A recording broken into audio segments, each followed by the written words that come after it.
Dito po lalo pong sasakit ang panga ni Bongbong Marcos at iikot po yung mga tumbong ng itong mga prosecution dahil sa ginawang manifestation ni Senator Mig Subiri.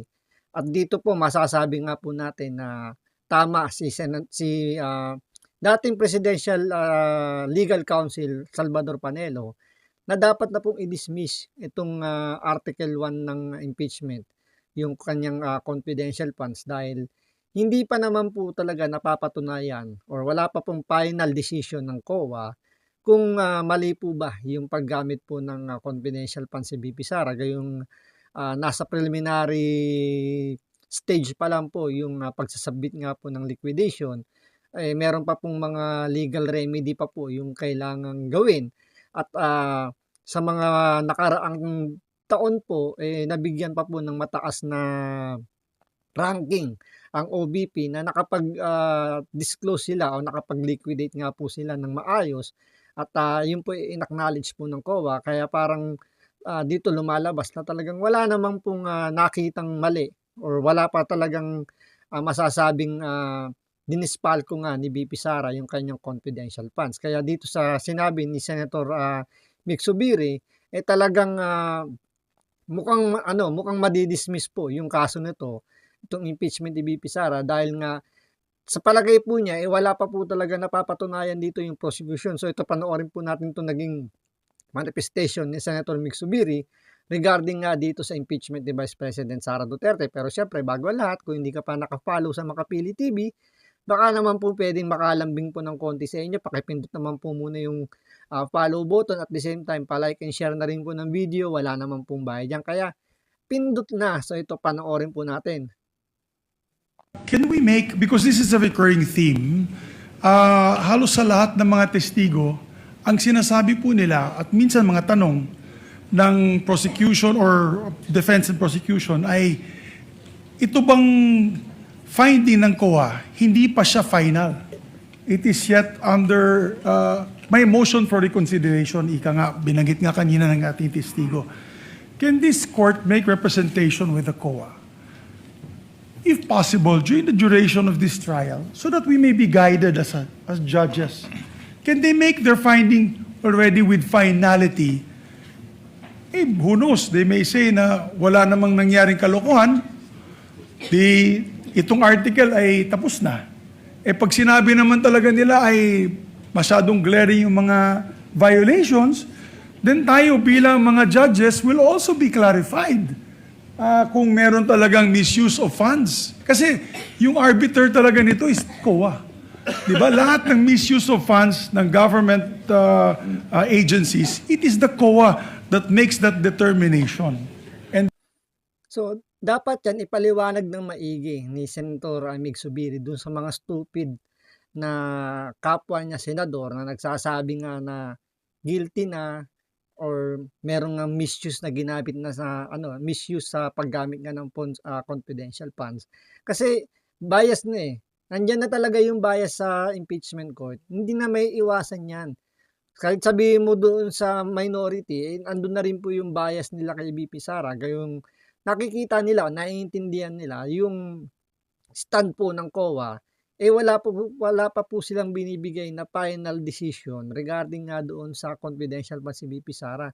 So, sabi nga ni Senator Mig Subiri, meron pa po silang motion for reconsideration, pwede pang i-apply yan doon hanggang sa Supreme Court kapag hindi po, kumbaga hindi po na-settle sa mga ibang division ng COA kasi may mga division pa na yung magre-review pa dun sa mga appeal na gagawin nga ng OBP. Pero yun nga, kung hindi pa rin ma-settle doon, pwedeng iakyat sa Supreme Court. So medyo komplikado pa po yung issue na yan. Kaya tama rito si Senator Mig Subiri na talagang wala pa pong finality. So dahil nga COA lang po yung talagang inatasan ng saligang batas na mag-audit ng mga transaction ng gobyerno, eh sila lang po yung pwedeng magsabi kung meron pong misuse sa paggamit ng kanilang mga pondo, especially sa confidential funds. Eh ang lumalabas dito, yung House of Representatives, sila na po yung umaaktong COA, sila na rin po yung nagbigay ng ano, ng verdict na guilty na po si Vice President Sara Duterte at hindi nila hinihintay o hindi man lang nila binigyan ng credit yung mga pinapile na motion for reconsideration, yung kanilang motion for review, 'di ba? So hindi kumbaga yung trabaho ng COA kinuha na ng House of Representatives yung pagdedesisyon ng korte na Supreme Court if ever na umabot doon, eh kinuha na rin po ng House of Representatives. Kaya tama rito si Senator Mig Zubiri na dapat na pong tuldukan itong article ng impeachment na to tungkol sa confidential funds kasi nga wala pa pong pinali sa galing po sa COA. And then before it is taken up to another court, which is Sandigan Bayan, the Ombudsman, pero sana po, Mr. Presiding Officer, this is an appeal to the COA.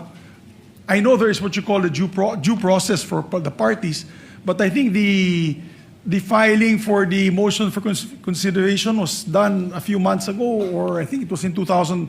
The findings came out 2024 or 2025. Medyo matagal na. And if there was a motion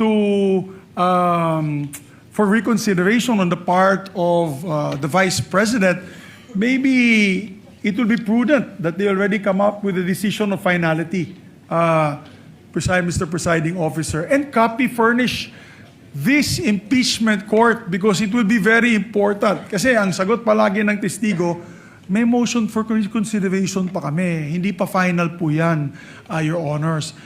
So, for the guidance of each and every one of us here, may we appeal to the Commission on Audit, I'm sure they're listening, can they already come out with finality on this issue so that we may be guided by the arbiter, the final arbiter when it comes to issues of misuse of. So tama nga naman dapat antayin na muna yung finality kumbaga yung magiging recommendation ng COA kung guilty ba sa misuse of funds itong OBP or hindi. Kasi kung halimbawa maglabas na nga rito ng hatol ang impeachment court, sabihin natin guilty ang ibigay nila kay VP Sara, eh kung maglabas naman po yung COA na sabihin na opo wala pong misuse na ginawa si Vice President Sara Duterte. So, yung integridad po ng impeachment court, eh, madadali. Dahil lumalabas talaga na politika lang ang nangyari rito sa impeachment at hindi po talaga ang hinahabol is yung accountability dahil nagkamali nga po doon sa paghatol ng itong mga senator judges regarding doon sa misuse of funds ng confidential funds. Gayong kung sasang-ayunan naman ng COA yung mga liquidation, yung mga motion for reconsideration ng OBP at sabihin na okay po sila. So, tama nga naman dito si Zubiri. So, sa palagay po ba ninyo, tama po ba? Uulitin natin, tama po ba yung argumento ni Senator Mig Zubiri na dapat antayin po muna yung final say ng COA bago po nila ituloy itong article of impeachment which is yung confidential funds si VP Sara. So, paki-comment down below po kung ano inyong pong palagay. So, maraming salamat po sa panonood. Ingat po kayo lagi. God bless.